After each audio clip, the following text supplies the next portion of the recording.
texnika mo'jizasini ko'rganman-ku. Lekin bunaqasini Meni ma'zur tutasiz, o'zlari kim bo'ladilar? kim siz deb so'rayapsizmi? Ha, Anton Semyonovich Shpakning do'stiman. uni kvartirasida nima qilyapsiz? Nima? Ha? Kvartirasidaman. Ha. Do'stimni kutyapman. Siz nima deb o'yladingiz? U axir ishda-ku kvartirasiga qanday kirib qoldingiz? O'likda ezma ekansiz. Bema'ni savollar qo'ysangizchi. Meni bir narsa shubhalantiryapti. Ustingizdagi importni zamshkurtka xuddi Shpaknikiga o'xshaydi. Yo'q, kurtka-ya, Shpaknikiga o'xshaydi. Butun boshli Moskvada faqat Shpak kerak ekanmi? Bilasizmi, men yiqitdim vaqt devorini. Maqsadimga erishdim. Aytingchi, har qanday devorni ham olib qo'yish mumkinmi?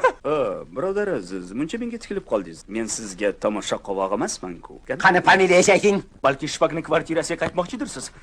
Yo'q, yaxshi mashinangizni ko'raman. U menga juda ham yoqib qoldi. Xursandman. Eng birinchi siz ko'rdingiz. Sizni birinchi guvoh desa bo'ladi. Aytingchi, magazinning devorini ham olib qo'ysa bo'ladimi? Qanchalik foydali kashfiyot. Muncha tikiladi, ha? Ko'zingiz odamga teshboray deyapti-yu. Fahmlayapsizmi buning ahamiyatini? Bo'lmasamchi, Siz Shpaknikiga magnitofon bilan kelganmidingiz? Bilasizmi, devorni olib qo'yish 3 pul. Gap shundaki, men har qanday devorlardan o'tib boshqa zamonlarga bora olaman. Magnitofon to'g'risidagi savolimni javobsiz qoldiryapsiz. juda zo'r ekan mashinangiz. Fan va texnika olamida eng yangi kashfiyot. Ilhomim kelib ketyapti.